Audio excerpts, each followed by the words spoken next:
What they argued today was very simple. A president has a right to speak. A human being, an American, this country is based on the constitutional First Amendment rights to speech.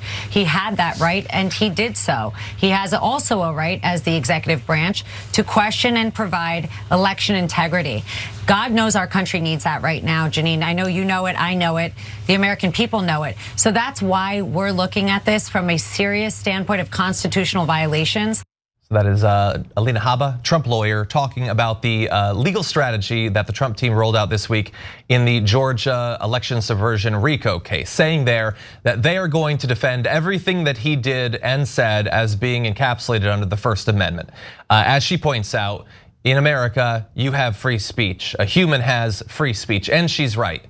I mean, she has like a 8-year-old's understanding of the First Amendment or the protections it grants or the limitations of it, but she's not wrong on some level. The issue is that there are plenty of things that you can say that are a crime to say. In particular, if you are attempting to convince an elected official to violate their oath of office or commit a crime, that's not legal. Certain threats are not legal. There are those limitations, and this is not hypothetical. There have been a number of people in the Trump orbit, including his co-conspirators in this particular case, who have attempted to hide themselves behind the First Amendment, and they have not been able to do that. Judges have thrown aside any attempt to do that. So perhaps he'll be more successful. For now, though, she wants to not only lay out the defense, but also turn the tables on Joe Biden. Take a look at this. Number one, you and I both know, Judge Janine, that we have only one RICO situation, and that's what's happening with the Merrick Garland Biden administration. Let's be honest about it. We've seen the White House logs. We've seen the proof. The only RICO is the coordination against Donald Trump. Oh, I see. It's not Trump that RICO'd, it's Biden that RICO'd. And as she said, we've seen the White House logs and we've seen the docs. But I haven't. I don't, like, are you trying to convince me, Alina Habba? Jeanine Pirro, like, she didn't cut in. Has she seen them? What White House logs and docs are you talking about? This is compelling. If you're saying that there's evidence that Joe Biden and Merrick Garland are coordinating with Fani Willis and perhaps with the DAs in New York as well, I would lead with that, and I would have those documents. I might even print them out, but of course she didn't provide that. I don't know what she's saying. She's saying it to Jeanine Pirro rather than the judge in the Georgia case, so I'm gonna guess that it's BS and it's based on nothing. Pausing here to deliver some honest truth as we do in our news coverage as well. TYT is facing challenges, guys, as the entire industry is. You know who could make the difference? You. If you hit the join button below, it's gonna make all the difference and keep us in business. We appreciate you, thank you. But that is their defense. It's First Amendment. And also you should understand that as of just earlier today, there's been another development in that case, which is that they had hoped that Fani Willis was gonna be booted from the case because of the relationship that she had with the special investigator there. Now, the judge did not accept that after several weeks of consideration, but the judge opened up the possibility that the Trump team could appeal that decision and try to get Fani Willis thrown off the case regardless. They're now doing that. They're appealing that. It is going to take a few weeks to find out whether that will be successful, but this is two different ways they're attempting to derail this case. Helen, I'll start with you. What do you think about his chances? Well, you know, I'm a fan of the First Amendment. I think the First Amendment is what makes this country truly great. You know, the First Amendment is what allows me to call a former president a colossal bloated D-bag and you know, not risk being poisoned with plutonium, let's say, for instance. But you know, for his, I love that you brought up his lawyer has an 8-year-old's understanding of the First Amendment. We were always taught in school, you know, you can't yell fire in a crowded theater. If there's no fire, you can't just go fire, fire, and people just go screaming and running out, and people get trampled and hurt because you yelled fire when there was no fire. That's where your First Amendment stops. Lawyer with an 8-year-old brain, that your First Amendment stops when it injures me, my First Amendment, right? All of my amendments and all of my rights to be safe and live in a democracy and be, you know, have who the majority of the people in our country voted for become president. So yeah, cute, but no. Yeah, every time I see Alina Habba, I keep forgetting that she's still working for Trump and like hasn't been disbarred yet. In my mind, she's been disbarred, but we're not there yet.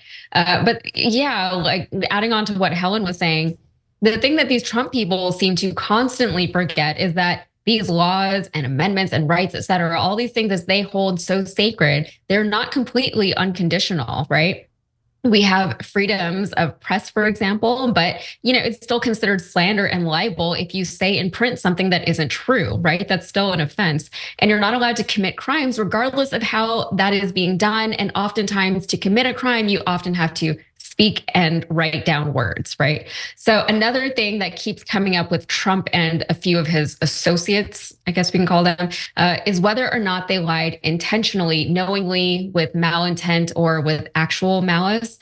In other words, if they knew they were lying, when they were lying, and if it's determined that they did know what they were doing, then they're liable to get in trouble for doing so. And just this week, we saw that happen with Trump's former attorney, John Eastman. I want to call him Dave Eastman.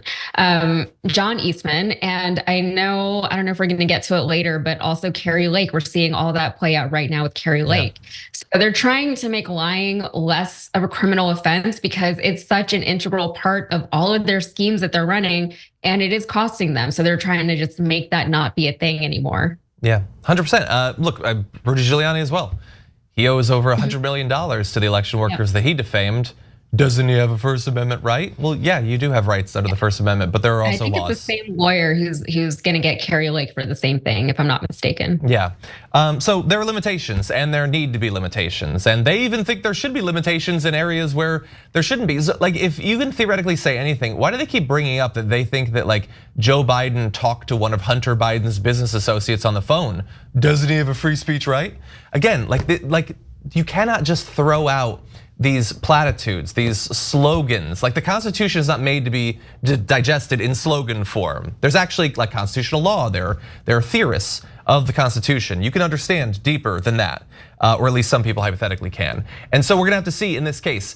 Again, it's not just about the things that he said, and the things that he said that could be crimes include the conversation that he had with the Secretary of State, Brad Raffensperger, where he is trying to get him to break the law. And by the way, and I mentioned this on the Damage Report earlier today, many people forget, there's also a kind of implicit threat in what he said to Brad Raffensperger when he talked about possible suits against Brad Raffensperger for not like doing the right thing and following the law. And that's the president doing that. He was then the president. And all the fake electors who signed fake government documents pretending, they were imposters, pretending to be the actual, those who were supposed to certify the election in that case, the actual electors. That's free speech, I guess, but it's breaking the law. Again, I don't know why at this point we need to explain to people how any of this works. Thankfully, the judge is aware of this, and at the end of the day, Alina Habba can do the running damage control that she's doing with Jeanine Pirro, but it's probably not gonna have the effect that she wants in court. Thanks for watching The Young Turks, really appreciate it. Another way to show support is through YouTube memberships. You'll get to interact with us more. There's live chat emojis, badges.